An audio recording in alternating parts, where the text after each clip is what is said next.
Найдите мне этого агента.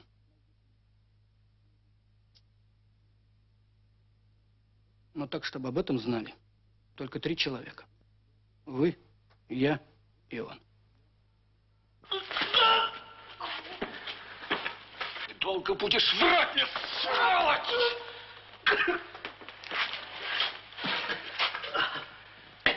Если ты будешь молчать, скотина, я себе шкуру спущу. Ну?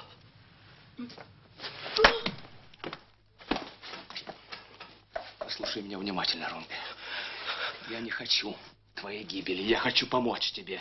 Но и ты должен мне помочь, слышишь?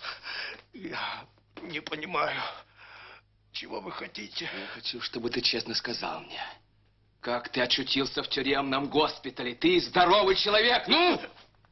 У меня плохие анализы. Ты долго будешь врать мне, сволочь!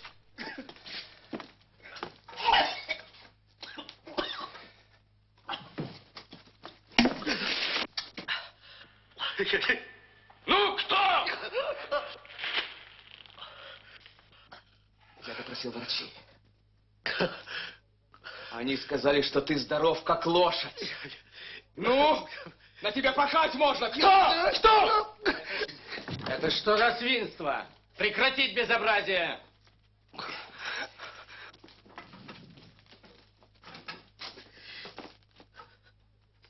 Вон отсюда!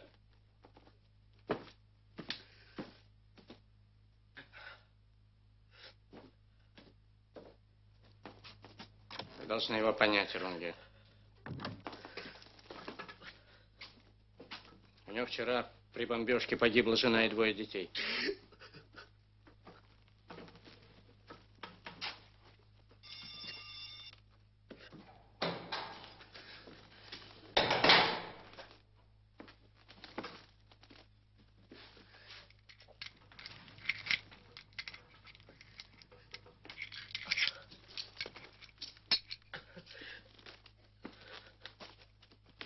Хотите сигарету?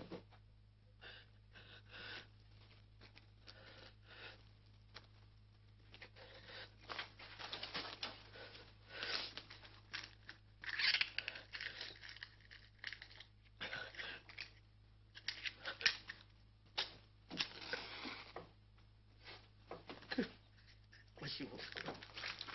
Спасибо. И не надо плакать. Не надо. Успокойтесь.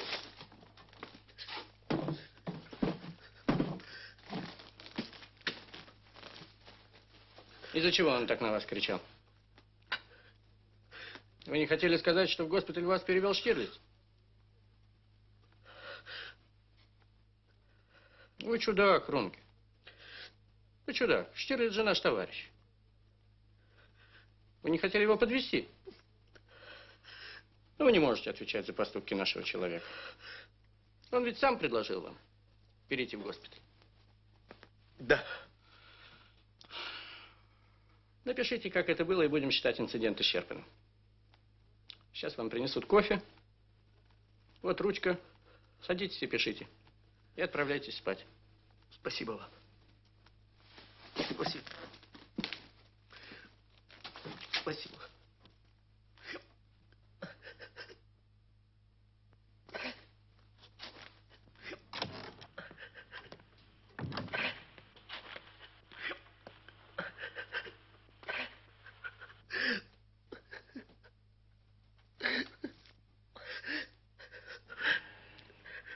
Ну, хорошо, он потек.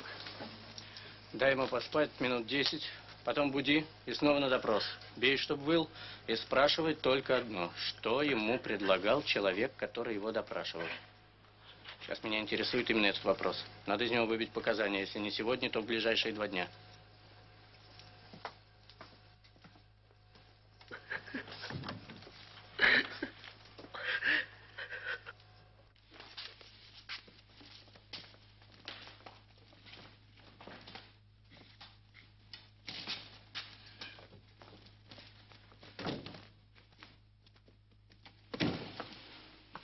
Простите, вы не поможете мне? А как вы сюда пришли? По лестнице?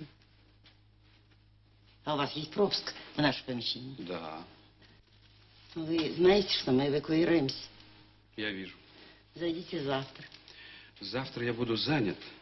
Пожалуйста, помогите мне сегодня. Смотря в чем. Мне нужен Мейверс 1857 года, лейпцигское издание. Нам нужно было бы обратиться к доктору Никельбергу. Но он в госпитале, контузия. Жаль. Значит, мне никто не может помочь больше? Право, не знаю. Попробуйте обратиться к профессору Плешеру. Благодарю вас. Пожалуйста.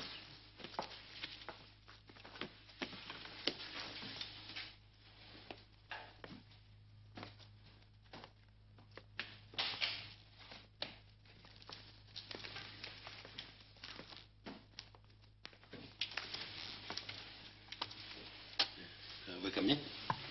Да. Добрый день. Добрый день. Добрый день, добрый. Господин? Штирлиц. Господин Штирлиц. Боже, как же я вас давно видел. А я вас видел недавно. Когда? Вы были. У меня к вам просьба. Пожалуйста. Вы были на похоронах. Простите, какая просьба? Мне нужен Мейверс, лейпцигское издание. Это уникальное издание. Боюсь, что мы отправили его в то хранилище, которое оборудовано в горах. Ну, попробуем поискать. А вы хитрый человек. Просить меня Мейверса, это все, что мне у вас просить тонну маргарина. Вы просто хотели повидать меня. Угу. Простите.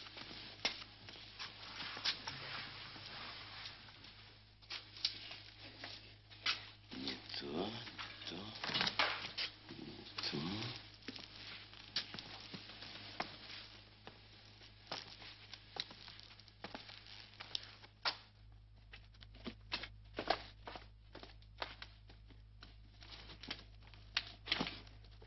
Все-таки искусство греков чересчур гуманистично, расплывчато. Римляне жестче, видимо, они ближе нам, немцам. Недаром Муссолини считает Юлия Цезаря первым фашистом. Греков волнует человек, а римлян – идея и внутренняя логика. Да. Герой – объект для подражания. У него дети должны играть. Нет?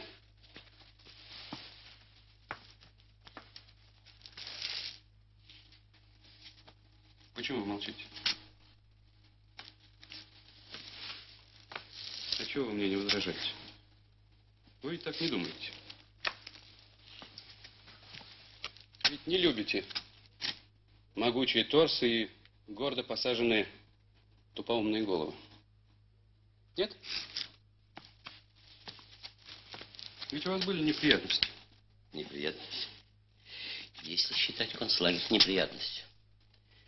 Знаете, меня научили спорить лишь с теми, кому можно верить до конца. И я верил лишь одному человеку. Брату. Как же можно жить, не веря никому? Как же вы живете? Живу. Живу. А вот я вам почему-то верю.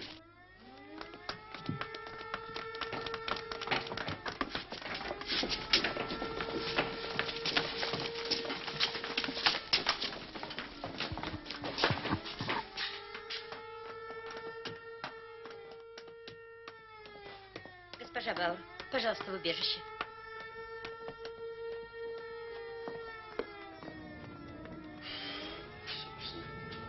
Зачем все это? Вы знаете, я успеваю только добежать до половины, всегда до половины коридора. По-моему, уж лучше здесь. Рефлекс страха. Что поделаешь. Да, на чем мы с вами остановились?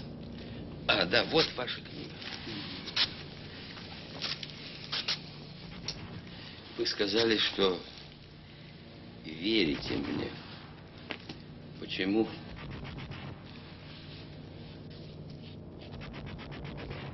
Не знаю.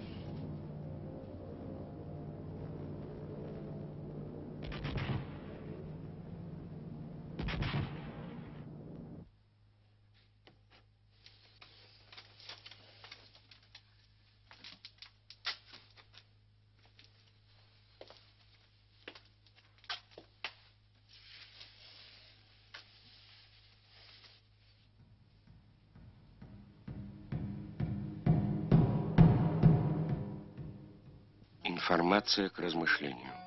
Борман. Рейхслейтер, заместитель фюрера по партии. Женат, имеет 8 детей, судим, образование неполное среднее. О Бормане, как и все в Рейхе, Штирлиц знал очень мало. Говорили, что он сидел в тюрьме за политическое убийство, а потом, то ли сбежав, то ли после амнистии, примкнул к гитлеровской партии. Он стал секретарем Гесса, единственного человека, который был на «ты» с фюрером.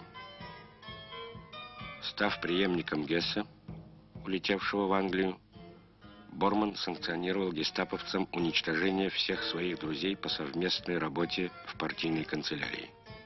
Он был по-прежнему незаметен, сторонился кинокамер, редко появлялся на торжественных приемах. Был подчеркнуто почтителен с Герингом, Геббельсом и Гиммлером. Он изменился лишь после того дня, когда фюрер назвал его своей тенью.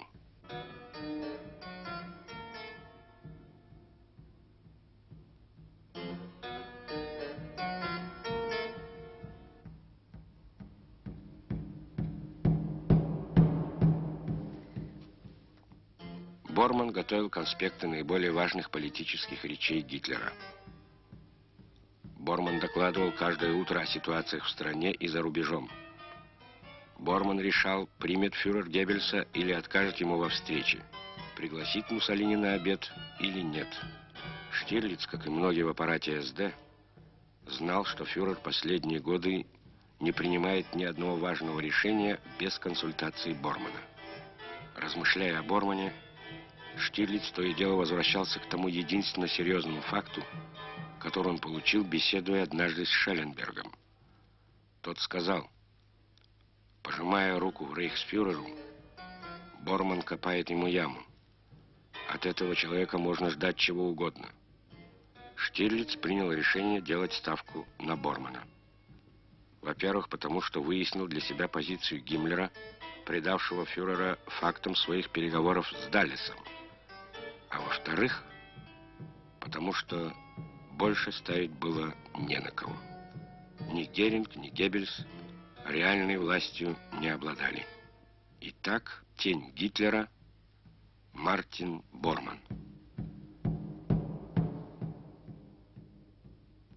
Именно к этому человеку, Мартину Борману, с секретной почтой из СД под грифом «Совершенно секретно вскрыть лично» попало письмо следующего содержания.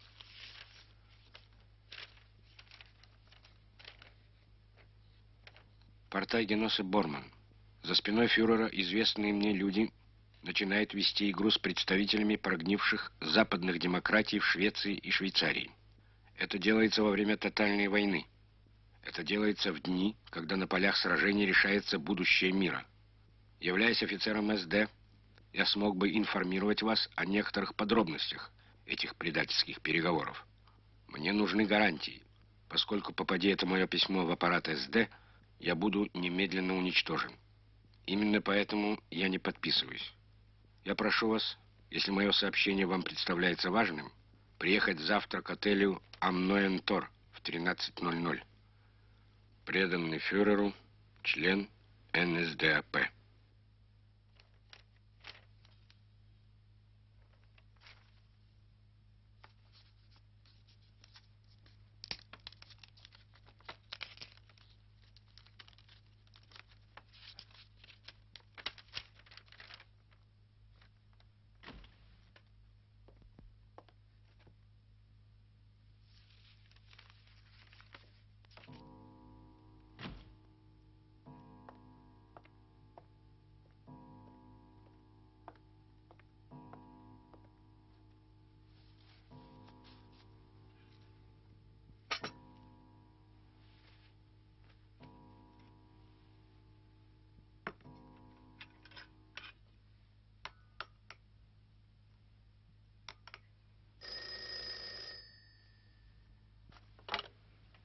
Канцелярия Слейтера Бормана слушает.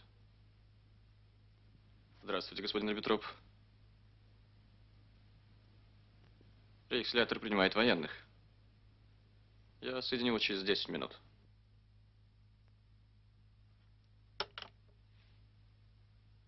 Через 30.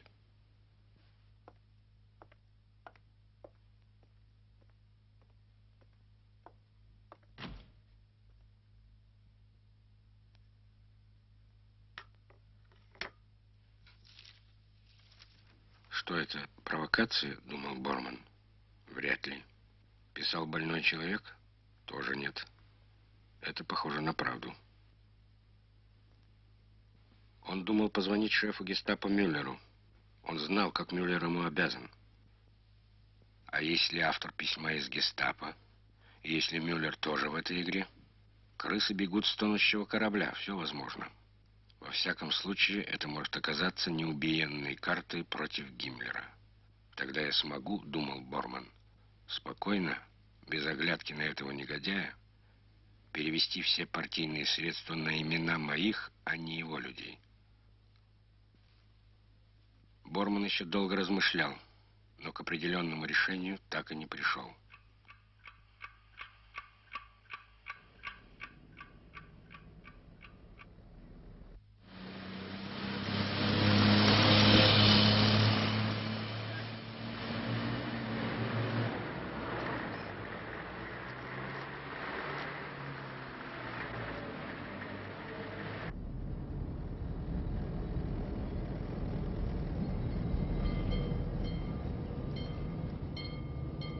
Штирлиц ехал на встречу с Борманом.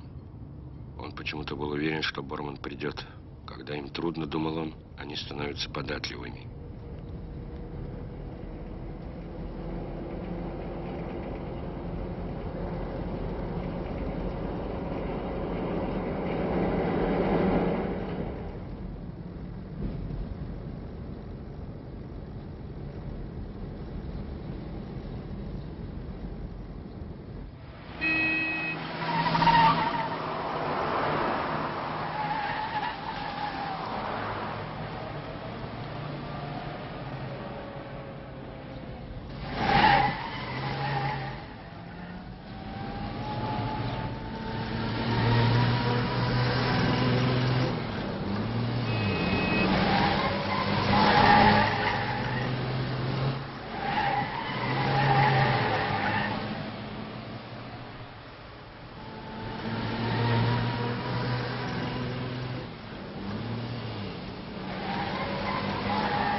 Штирлиц сделал еще один контрольный круг.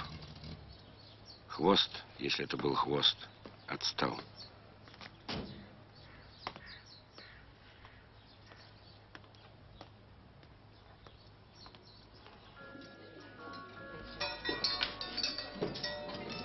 Здорово, дружище, пришел.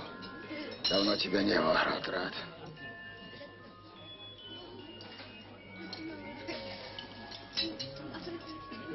Иди, пей свое пиво, сегодня баварское есть. Прошу.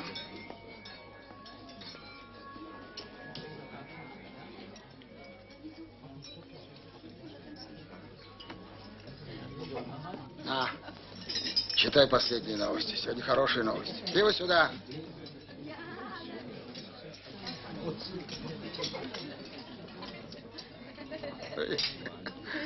Опять кого-то черт принес. Война, не война, как баварская появится, все тут как тут. На костылях идут, и так всю жизнь, каждый день.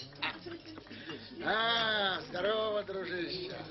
И надутый мыльный пузырь, Пауль, вот что. Я вижу, тоже не похудел. Пришел, рад тебя видеть.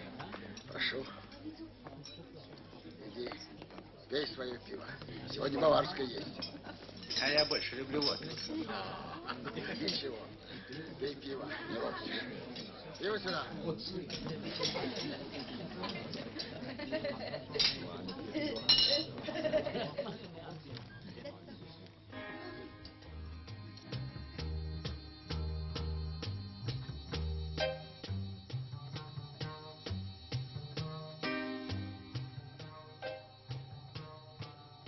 Хвост.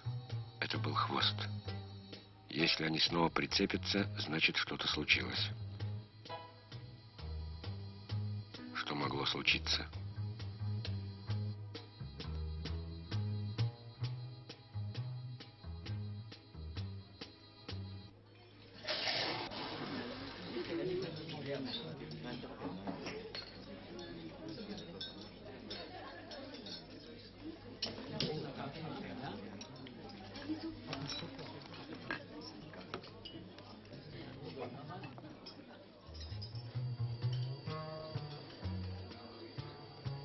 Что могло случиться, снова спрашивал себя Штирлиц. Связи он не ждал. Отсюда провала быть не может.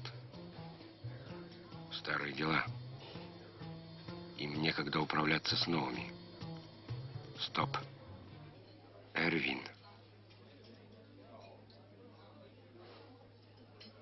А что, если они нашли передатчик?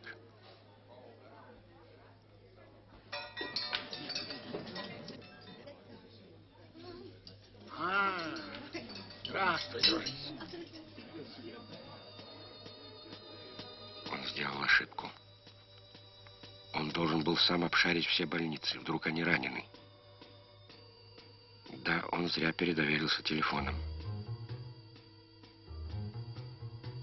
Надо все проверить самому. И немедленно. Сегодня же.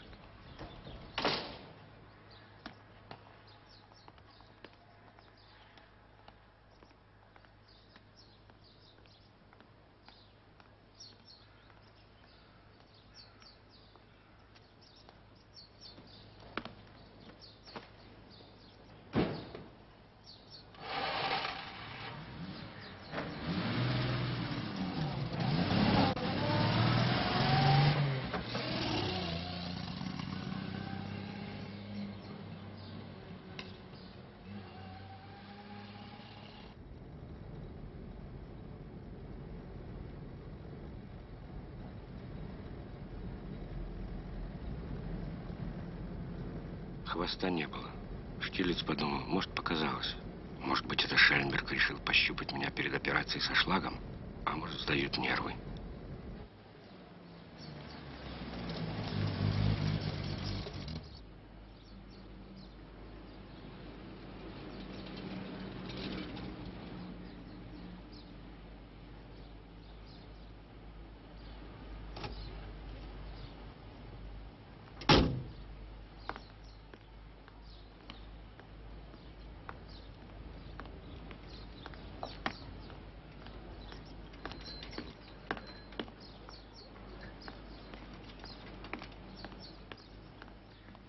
Через этот парк он должен был пройти на другую улицу к музею природоведения. Он шел через парк, который принадлежал клинике Шарите. И не знал, что именно в этой клинике сейчас находится Кэт.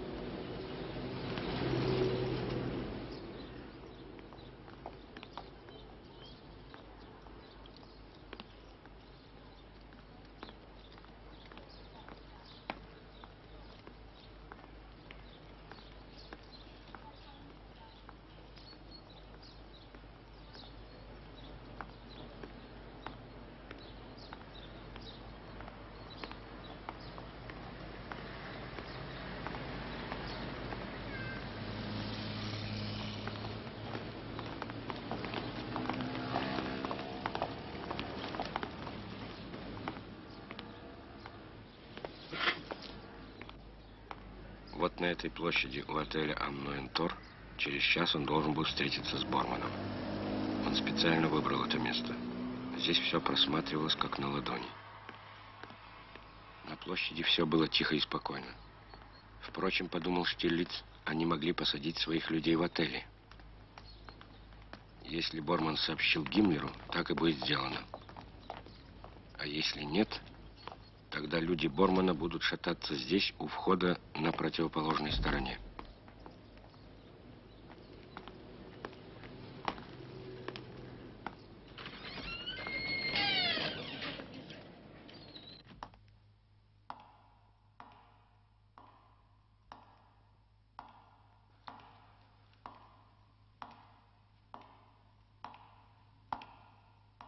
Штирлиц приходил сюда довольно часто.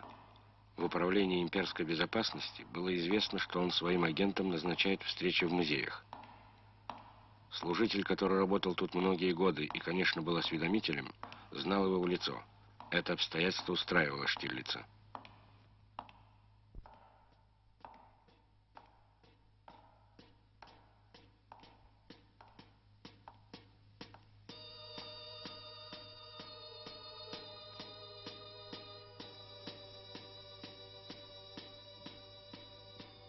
До встречи оставалось 20 минут. Именно сейчас к нему сюда должен был прийти агент Клаус. Он послал по его адресу шифровку сегодня утром через секретариат.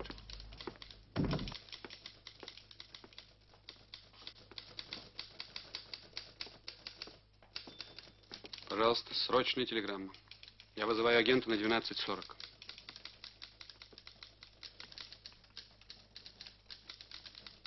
Ваши часы отстают на 2 минуты. Так как все знали, что он встречается с агентами в музеях, эта шифровка была бы оправданием, заинтересуйся кто-нибудь его появлением здесь.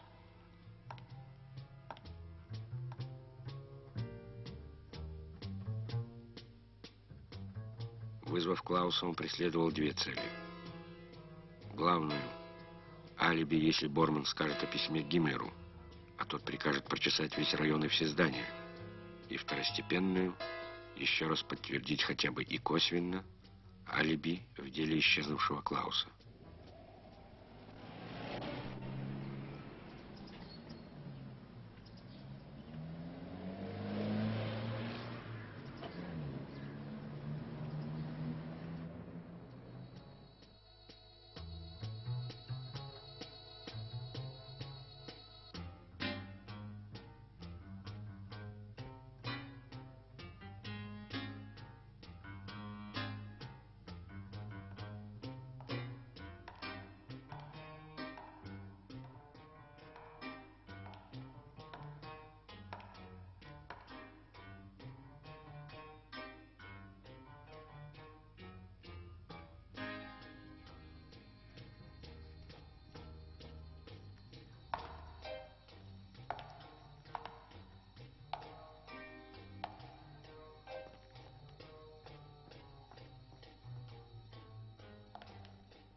Что-то не связалось, как задумал Штирлиц.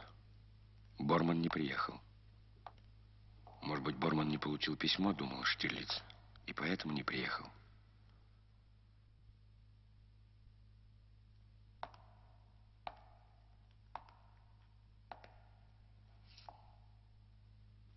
А Борман был на совещании у фюрера. Он и не собирался ехать к отелю «Амнуэнтор». Он очень хотел повидать человека, которому написал письмо, но решил не торопить события, подождать. Если это серьезно, то этот человек, полагал Борман, непременно снова проявит себя.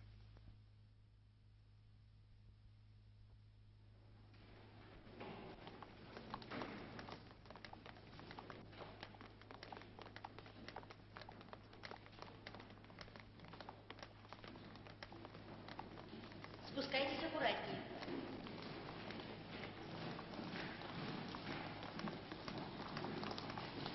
Проходите быстрее. Только не шумите. Тихо. В-192 Мюллеру. Совершенно секретно, напечатано в одном экземпляре. Владелец автомобиля Mercedes-Benz в 12:27 вошел в здание Музея природоведения. Поскольку вы предупредили о высокой профессиональной подготовленности объекта наблюдения, я принял решение не вести его по музею одним или двумя посетителями. Мой агент Ильзе получила задание привести учеников для проведения уроков в залах музея. Данные наблюдения Ильзе позволяет сообщить, что объект ни с кем из посторонних в контакт не входил. В-192.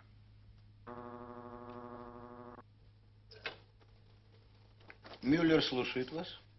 Господина Мюллера приветствует господин Шелленберг. Или вас больше устраивает мистер? Меня больше всего устраивает обращение Мюллер. Категорично, скромно и со вкусом. Я слушаю вас, дружище. Да, и в лоб. А то он уйдет, он как лис. Дружище, ко мне пришел Штирлиц. Вы его помните, да? Тем более. Он в определенной растерянности. Либо за ним следят преступники, а он живет один в лесу, либо ему сели на хвост ваши люди. Помогите мне, пожалуйста, разобраться в этом деле. Какой марки его автомобиль? Какой марки ваш автомобиль? Мерседес-Бенц. Мерседес-Бенц. Не закрывайте вы ладонью трубку. Пусть возьмет трубку Штирлиц. Вы что, ясновидящий?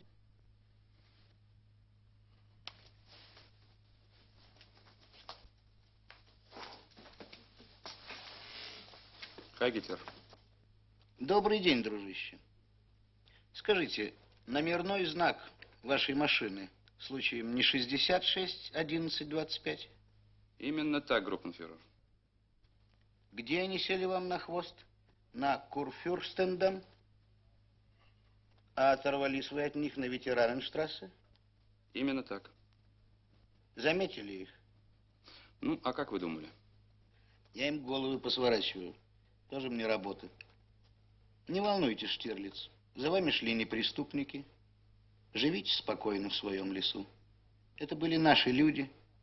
Они водят Мерседес, похожий на ваш, одного южноамериканца. Продолжайте жить, как жили, но если мне по отчаянию, спутав вас снова с южноамериканцами, донесут, что вы посещаете бар «Синяя борода» на Кудом, я покрывать вас не стану. А если мне надо там бывать по делам работы? Все равно. Если хотите назначать встречи своим людям в Клоаках, лучше ходите в Мехико. В Мехико? Спасибо. Это был хитрый кабак Мюллера. В нем работала контрразведка. Штирлиц знал это от Шелленберга. Был издан специальный циркуляр, запрещавший посещать этот кабак членам партии и военным. Поэтому наивные говоруны считали там себя в полнейшей безопасности, не предполагая, что каждый столик прослушивался гестапо. Угу. Тогда спасибо. Если вы мне даете санкцию, я буду назначать встречи своим людям именно в Мехико. Но когда меня возьмут за жабры, я к вам приду за помощью. Приходите, я всегда буду рад вас видеть, Хайль Гитлер.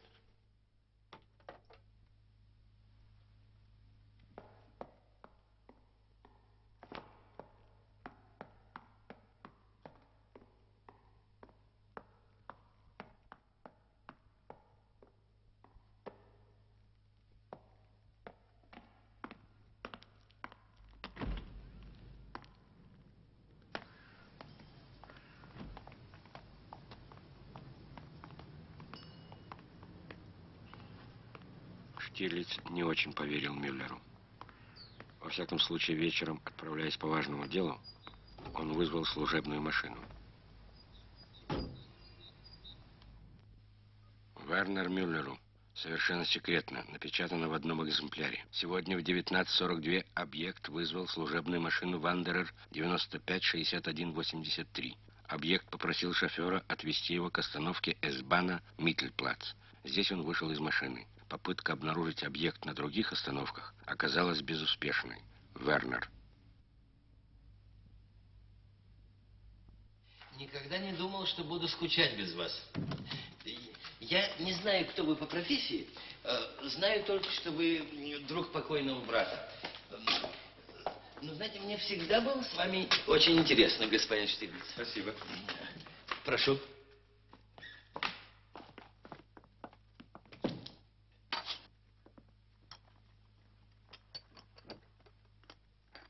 Вы тут не мерзнете? О, мерзну до полнейшего окоченения. Ну, а что поделаешь? Кто теперь не мерзнет? Хотел бы я знать. Ну, в бункере у Гитлера очень жарко топит. Ну, это понятно. Фюрер должен жить в тепле. Разве можно сравнить наши заботы с его заботами и тревогами? Мы кто? Мы есть мы. Каждый в себе. А он должен думать обо всех немцах. Да будет вам профессор. Взбесившийся маньяк подставил головы миллионов под бомбы, а сам сидит как сволочь в безопасном месте и смотрит кинокартины вместе с своей бандой. Вы не находите? Так вот, ваш брат и мой друг был антифашистом, подпольщиком. Долгие годы он возглавлял группу сопротивления. Он помогал мне. Вы никогда не спрашивали о моей профессии. Я штандартенфюрер СС и работаю в разведке. Нет, нет, еще раз нет. Мой брат не мог быть провокатором. Я вам не верю. Он никогда не был провокатором, а я действительно работаю в разведке. Советской разведке.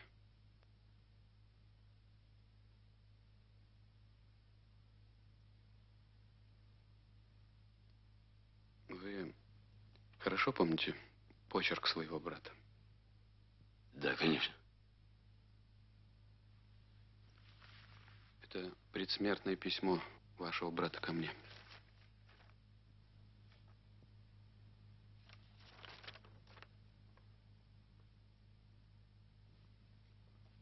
Друг, спасибо тебе за все. Я многому научился у тебя. Я научился тому, как надо любить. И как надо во имя этой любви ненавидеть тех, кто несет народу Германии рабство. Плешнер. Это он так написал, опасаясь гестапо. Рабство немецкому народу, как вы сами понимаете, несут орды большевиков и армада американцев. Не так ли? А может быть, рабство вам принес Гитлер? Нацисты?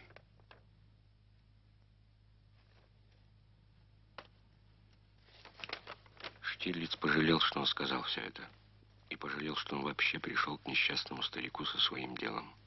Хотя почему мое дело, подумал он, больше всего это их, немцев, дело. И, следовательно, его дело. Я делаю за них то, что они должны были делать сами. Я понимаю. Теперь я все понимаю. Вы можете целиком положиться на меня. Но я уже сидел в концлагере и должен предупредить вас, как только ударит меня плетью по ребрам, я могу не выдержать. Я знаю.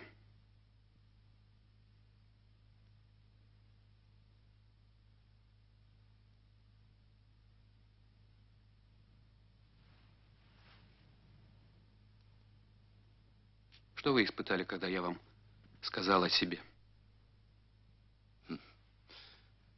Облегчение. Огромное облегчение. Тогда мы сварим кашу. Хорошую кашу.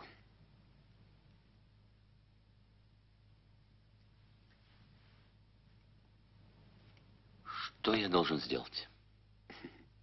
Ничего. Жить. И в любую минуту быть готовым к тому, чтобы сделать необходимое. Во имя кого? Германии. Кого? Германии. Я имею в виду Германию, но не Рейх. Согласитесь, между двумя этими понятиями огромная разница.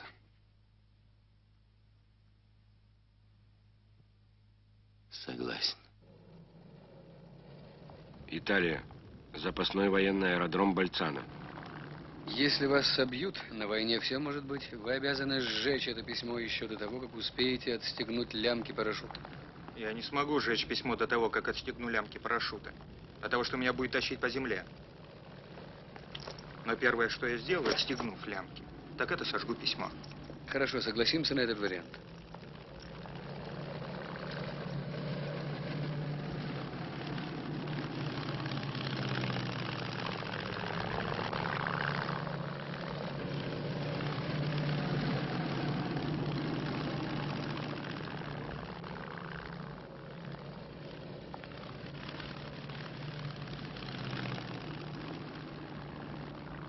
Вот это письмо. Вы обязаны сжечь его даже в том случае, если вас подобьют над Рейхстагом.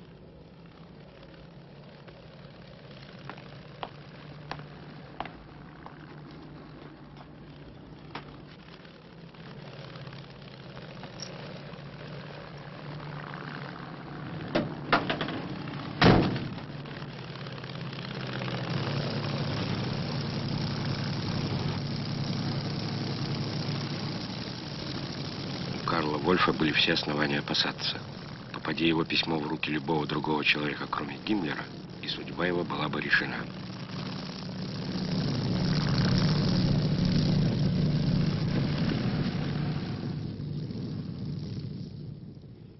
Через 7 часов письмо было распечатано Гиммлером. Дорогой рейхсфюрер, сразу же после того, как прилетел в Берн и начал работать с агентурными материалами, собранными здесь на представительстве Алена Даллеса в Берне, я сделал главный вывод. Даллеса, так же как и нас, более всего беспокоит реальная перспектива создания в Северной Италии коммунистического правительства, что повлечет за собой образование коммунистического пояса через Тольятти к Марису Торезу во Франции. Только что я вернулся со встречи с представителями Даллеса, Геверницем и Гюсманом. Завтра, в четверг, 8 марта, состоится встреча с Даллесом.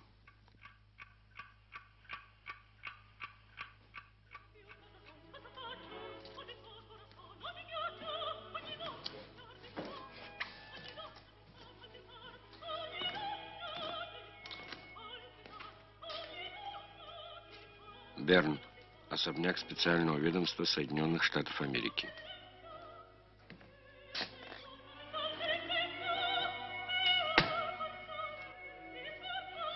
Прекрасная контральта. Все-таки итальянские голоса лучшие в мире. Что? Я говорю, что у итальянцев особые голоса. То ли это от моря, притом теплого моря, в Германии море холодное, то ли это итальянское небо, мистика какая-то.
Эти часы, кажется, отстают. Нет, они верные. Да? Значит, торопятся мои. На 2 минуты. Не люблю ждать. А вы? Когда приходится... Отличный контральт. Отличный.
Здравствуйте. Добрый день. Вы завтракали? Да, спасибо. Прошу вас. Ален Даллес, резидент Управления стратегических служб США в Европе. Какой прекрасный день, не правда ли? Да, прекрасный. Сейчас должен прийти еще один наш сотрудник, и мы начнем беседу.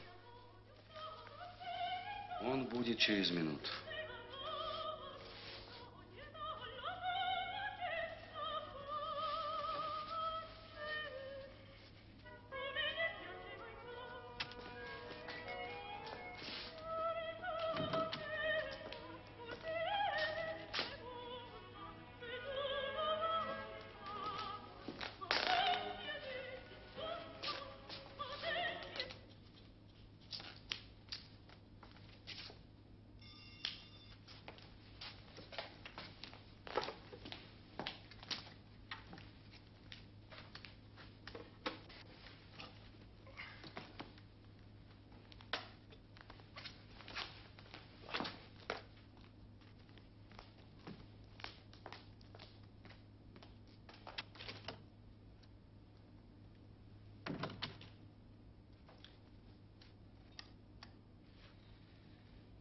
Генерал, вы отдаете себе отчет в том, что война проиграна Германией?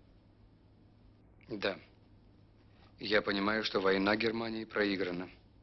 Но стоит ли начинать наши переговоры с такого мучительного для меня немца Аутодафе?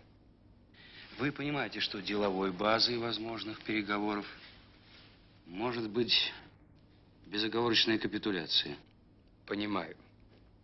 Я понимаю это. Если же вы, тем не менее, захотите говорить с нами от имени Гиммлера, то переговоры прервутся, не начавшись.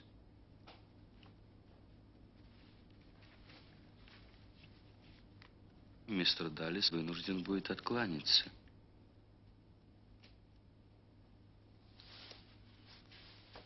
Я считаю, что продолжение борьбы – это преступление перед немецким народом и перед европейской культурой. Особенно сейчас, когда мы предприняли шаги для переговоров. Вы? Мы. Америка и Германия.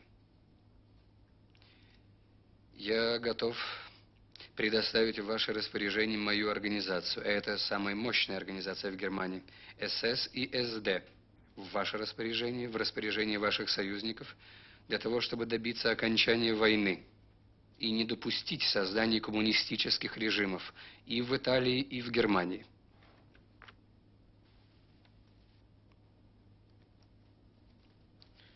Вероятно, прежде чем начать беседы со мной и пойти на открытие официальных переговоров, хотя они и секретны, вы установили для себя, что мое звание в Германии обергруппенфюрер СС. И моя должность — начальник личного штаба рейхсфюрера Гиммлера. Генерал, вы сказали, что передаете в наше распоряжение СС и СД. Значит ли это, что вы начнете борьбу с вермахтом, в частности, с фельдмаршалом Кессельрингом? Или фельдмаршал Кессельринг будет выполнять ваши предписания? Я понимаю вас.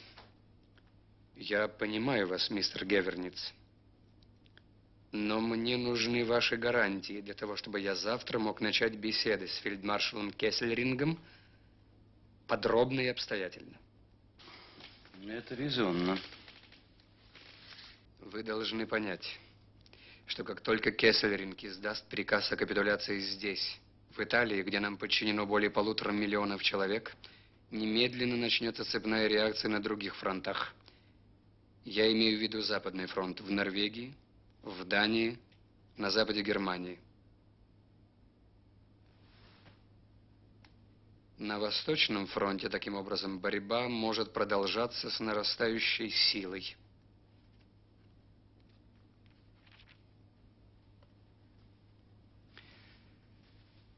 Если я получу ваши гарантии, я готов взять на себя обязательство не допустить разрушения Италии. А это запланировано приказом фюрера. Мы получили приказ уничтожить все картинные галереи и памятники старины. Словом, сравнять с землей все то, что принадлежит истории человечества.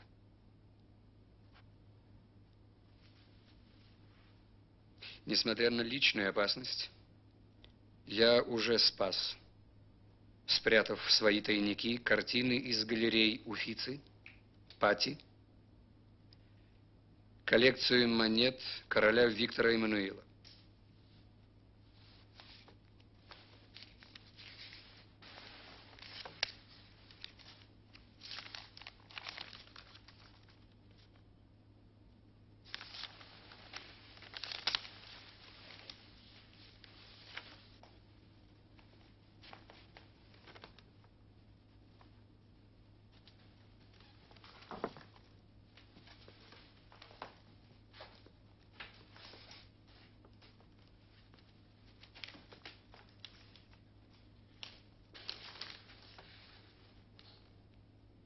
Там Тициан, Эль Греко, там Боттичелли. Да, Эль Греко, Боттичелли. Сколько это может стоить по долларовому курсу? Они не имеют цены. Эти картины бесценны.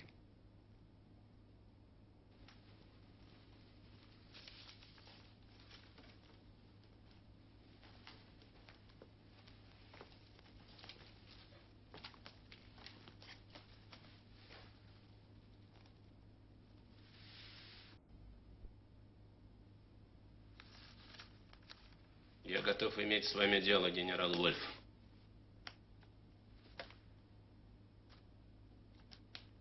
Но вы мне должны дать свои гарантии.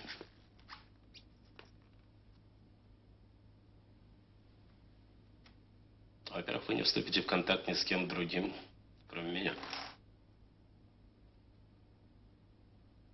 Я думаю, это не надо повторять. Факт наших переговоров должен быть известен только тем, кто здесь присутствует. Вам, мне, вашему сотруднику и моим друзьям. Тогда мы не сможем заключить мир, мистер Даллес.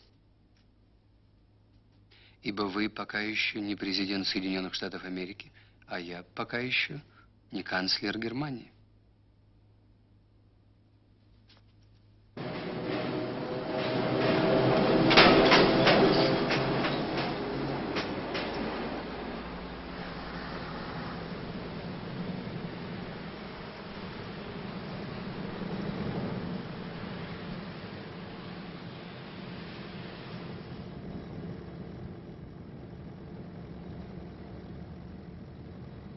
Скажите, Аллен, мне сделать донесение президенту?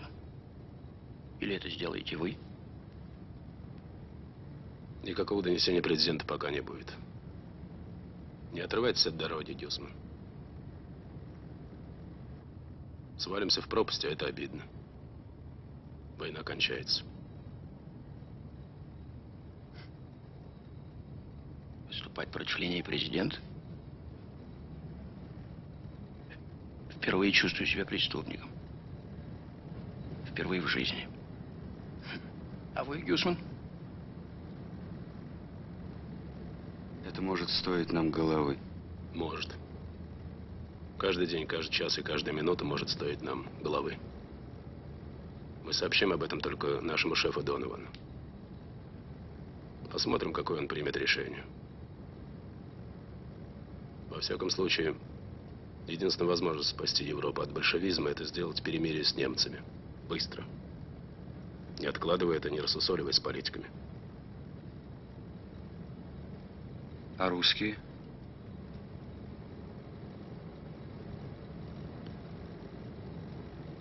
Русские.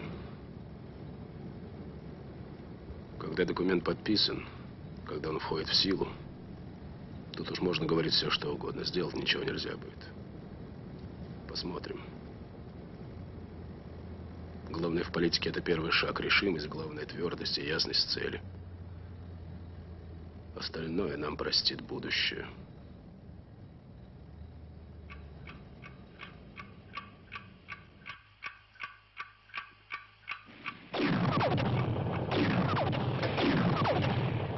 Сегодня, 8 марта, войска 53-й армии 2-го Украинского фронта в Чехословакии освободили город Банска-Штявница. Войска 3-го Украинского фронта продолжали отражать атаки крупных сил, танков и пехоты противника в районе озера Балатон.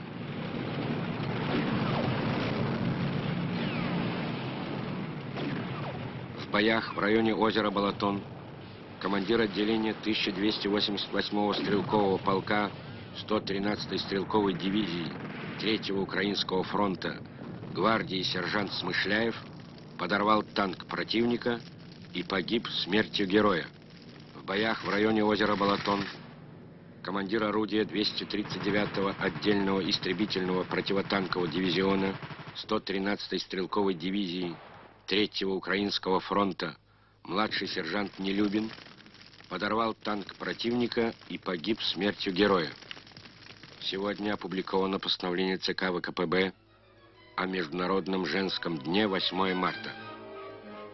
Отмечая огромную роль советских женщин в Великой Отечественной войне, ЦК ВКПБ выразил уверенность в том, что новыми подвигами в тылу и на фронте они приблизят час нашей окончательной победы. Сегодня также опубликовано сообщение, что на 1 февраля 1945 года Президиум Верховного Совета СССР наградил орденами и медалями 72 196 женщин-воинов Красной Армии. 44 женщинам-воинам присвоено звание Героя Советского Союза. Войска 2-го Белорусского фронта успешно развивают наступление на Данциг.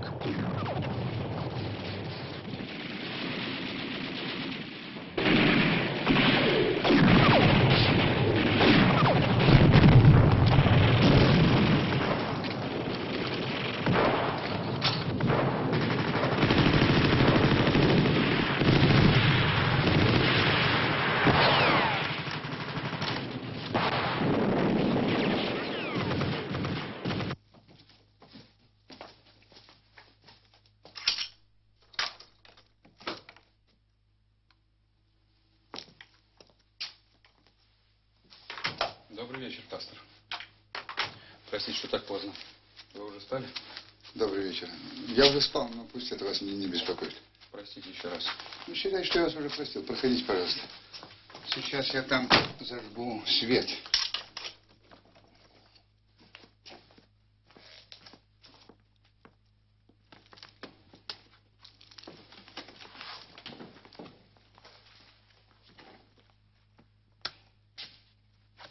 Что-нибудь случилось? Случилось.